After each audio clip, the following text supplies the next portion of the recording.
Hai Sobat Foto, kembali lagi bersama dengan gua Yedija. Di dalam video kali ini aku akan bahas suatu barang audio, headset, dan ini headset yang menurutku ini cukup spesial. Apa? Langsung kita mulai.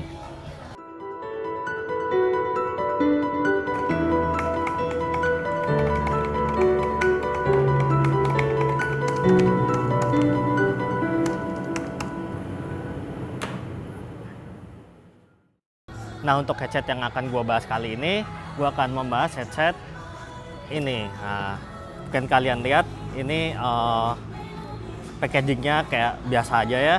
Dan ini namanya MDR 900, bisa dicek. Ini sebelumnya udah aku pernah buka juga. Jadi dalam packagingnya kita cuman lihat ada unit headsetnya sendiri dan udah cuma selembar kertas. Nah, kosong, udah nggak ada apa-apa lagi. Aku taruh aja. Jadi memang ini nggak ada packagingnya. Waktu aku beli ini kan aku nitip temenku di Jepang, itu memang dia juga udah bilang ini jangan kaget ya karena packagingnya itu biasa aja, nggak ada brandnya apa-apa gitu. Nah, langsung kita buka. Ini adalah unit yang didapat. Nah, udah kosong. Jadi yang didapat cuman kertas manual dan unit headsetnya sendiri. Kalian perlu tahu juga ini tidak ada garansi karena di tulisannya di sini itu juga ada. Jadi tulisannya this unit is a professional headphone for business use. We do not set a free repair period and all repairs will be charged. Jadi kalau rusak parts-partsnya nanti bisa aku send ke Jepang lagi dan diperbaiki di sana, tapi harus bayar gitu. Aku akan baca speknya sedikit ya. Jadi materialnya ini headsetnya itu terbuat dari plastik. Terus beratnya cukup ringan, ini cuma 200 gram. Terus untuk kabelnya ini dapat yang panjang banget guys. Jadi 2,5 meter. Tuh, panjang banget. Dan ini pakainya jacknya yang 6,5 mili. Ini high quality banget, bisa dilihat. Sini ada pairnya juga ini. Jadi buat mencegah ini biar bengkok-bengkoknya nggak rusak. Kelihatan banget sih ini quality banget. Nah, jadi untuk biasa aku mendengarkan musik normal, aku harus convert ini 6,5 ke yang 3,5. Ini konverternya, tinggal dipasang. Dan kenapa sih memang ini harus pakai yang 6,5 mili seperti ini? Itu karena sebenarnya headset ini itu untuk keperluan studio. Jadi karena keperluan studio biasa untuk alat-alat recording, itu mixer atau apa itu kan semua jacknya pakai yang 6,5 mili seperti ini. Oke. Terus untuk frekuensi headset ini sendiri dari 5 sampai 30.000 Hz itu udah lebih dari cukup dan rentangnya itu jauh banget. Kalau kuping manusia sendiri itu cuman bisa mendengar sekitar 20 sampai 20.000 Hz dan ini bisa 5 sampai 30.000. Jadi udah nggak usah diragukan lagi. Terus untuk sensitivity-nya ini 106 desibel, inputnya 1000 mW. Itu cukup banget kalau kalian mau mendengarkan headset ini di handphone, di laptop itu bisa, jadi nggak perlu pakai tambahan power lagi. Terus driver unitnya ini 40 mm dan impedansinya 63 ohm.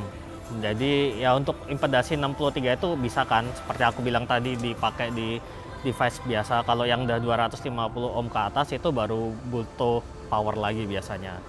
Terus aku akan bahas sedikit nih untuk materialnya. Untuk headrestnya ini terbuat dari kulit. Ini ada tulisannya Studio Monitor di sini. Terus untuk keterangan kanan kirinya jelas banget. Sebelah kanan ini right dan sebelah kiri ini left. Nah, ini bisa ini fleksibel guys. Ini bisa jauh, panjang seperti ini. Terus ini bisa ditarik juga. Jadi untuk ukurannya seberapa sebelah kanan kirinya. Ini bisa diputar sampai ke 180 derajat ke sini seperti ini. Terus ini untuk bantalan kupingnya sendiri termasuk tipis sebenarnya kalau dibandingkan dengan headset lain. Aku lihat review di YouTube itu banyak juga orang yang mengganti bantalan tersebut ini sih. Cuman saran dari temanku yang penggiat audio di sana itu jangan diganti, karena kalau diganti katanya karakter suaranya itu akan berbeda. Terus kalau memang suatu saat pastikan ini juga akan rusak, kalian juga bisa beli penggantinya, itu spare partnya di Sony CD7506ST. Oh ya, satu lagi, di sini tertulis Made in Japan karena headset ini cuman eksklusif diproduksi di Jepang. Oke, sekarang untuk sound quality-nya yang kalian tunggu-tunggu. Aku bukan expert di bidang audio, tapi aku cuman ya cukuplah aku menikmati audio, dan aku juga udah mencoba beberapa macam headset ataupun headphone seperti itu. Dan untuk suaranya sendiri ini tuh lebih ke vokal atau suara orang ngomong gitu. Jadi kalau misalkan kalian penyuka musik-musik balad, terus yang voice atau vokal banget, atau cover musik, jadi jenis-jenis musik yang vokalnya ditonjolkan banget, ini headset cocok banget. Tapi kalau kalian suka musik-musik yang tipe ngebas-ngebas, tipe EDM itu, menurut aku ini kurang cocok sih, dan agak kacau sih suaranya kalau memang kalian penyuka musik EDM gitu. Tapi kalau musik-musik vokal ini sangat cocok, dan vokalnya itu jadi kelihatan maju banget. Terus instrumen-instrumen musik di belakangnya itu agak mundur jadinya. Terus kalau pengalaman pribadi aku menggunakan headset ini, itu aku cukup bisa sih mendengar beberapa lagu yang tadinya mungkin suaranya ada beberapa frekuensi yang nggak kedengaran, itu untuk frekuensinya jadi lebih kedengaran, jadi kayak lebih deep banget gitu. Apalagi kalau kalian penggemar musik-musik Jepang, musik anime, atau musik-musik yang pokoknya Jepang-Jepang, itu serius, ini recommended banget, dan ini wajib banget sih kalau kalian memang peduli dengan kualitas suara. Atau satu lagi, memang kalian punya studio recording mungkin, atau punya studio, atau kalian suka cover-cover lagu, menurut aku ini sangat cocok banget sih buat kalian.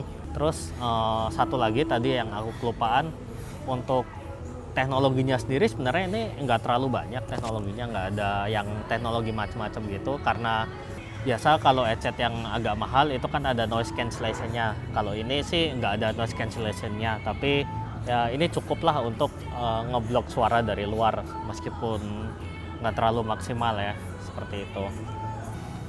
Nah, cukup untuk pembahasan kualitas suaranya, karena aku juga susah ngasih lihat ke kalian kualitas suaranya kalau di YouTube, karena kalian harus coba sendiri kan. Kenapa sih beli headset ini? Sebenarnya ada beberapa fun fact yang bikin aku jadi, ya bisa bilang hilaf lah untuk beli headset ini. Jadi yang pertama, headset ini itu di-develop oleh Sony Music Video, berbeda dengan beberapa headset Sony lainnya. Kalau headset Sony lainnya itu biasanya setahu aku sih oleh Sony Music Entertainment, dan ada yang made in China atau made in yang lainnya. Kalau yang ini eksklusif made in Japan guys. Jadi ini cuma diproduksi di Jepang aja. Terus untuk historinya di sini, supaya aku nggak salah, aku akan baca aja. Ini juga sebenarnya ada di keterangan di sininya guys, dan di websitenya nanti aku kasih lihat ke kalian. Jadi headset ini itu paling banyak sekali digunakan di studio-studio di Jepang, dan headset ini itu diproduksi tahun 1989 oleh, aku akan baca di sini, CBS Sony Shinanomachi Studio. Nah, yang sekarang menjadi Sony Music Studio di Jepang sana. Dan karena headset ini tuh laris banget, jadi baru pada tahun 1995 itu dirilis ke publik. Jadi publik bisa beli, sebelumnya ini cuman khusus untuk studio gitu. Dan hingga sampai saat ini tahun 2021, desain dari headset ini nggak berubah guys. Jadi sejak tahun 1989 desainnya juga udah kayak gini, tuning suaranya juga udah seperti ini guys. Jadi bisa dibilang ini udah umurnya berapa? 30 tahun ada ya. Itu lebih tua dari gua sih guys. Dan ya mungkin entah kalau udah nggak produksi lagi mungkin bisa jadi barang antik. Aku juga nggak tahu sih. Dan headset ini juga karena sangat terkenal di Jepang, itu banyak orang yang memodifikasi headset ini. Jadi ada yang udah dimodif, diganti drivernya, ada yang udah dimodif jadi lebih bagus, ada yang diganti jadi Bluetooth, ada yang jadi kabelnya detachable seperti itu. Cuman ini masih originalnya seperti ini. Memang kelemahannya sih kabel ini nggak bisa dicopot-copot sih. Jadi kalau kabelnya rusak ya kalian harus bawa ke tukang audio, atau kalau kalian ngerti audio kalian bisa perbaikin sendiri. Kalau yang versi di atasnya ini itu setahu aku ada yang dia kabelnya bisa di detachable gitu. Sekarang yang kalian tunggu-tunggu berapa untuk harganya? Untuk harganya ini 16.500 yen, dan ini cuman bisa dibeli di Jepang, atau kalau kalian beli di Amazon, ada Amazon Jepang gitu. Mereka menerima pengiriman internasional ya, tentunya dengan pajak.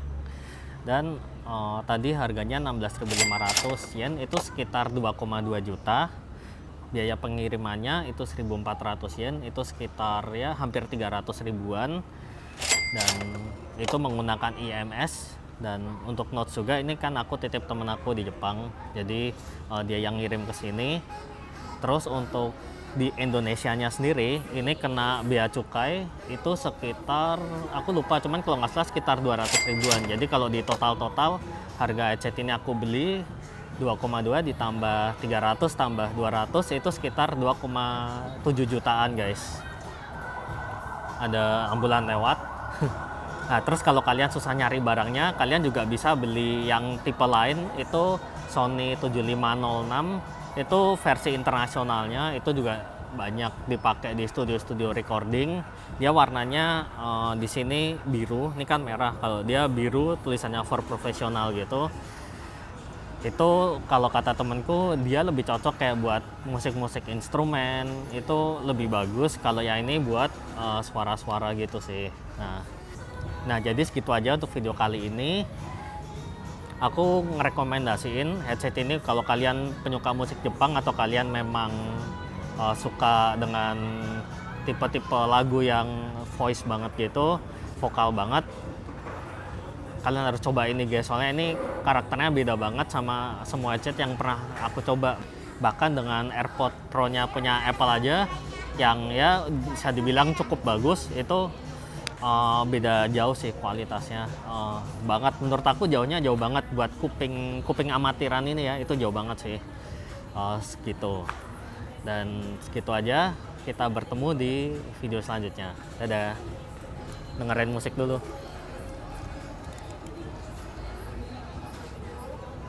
Bohong, nggak dicolok.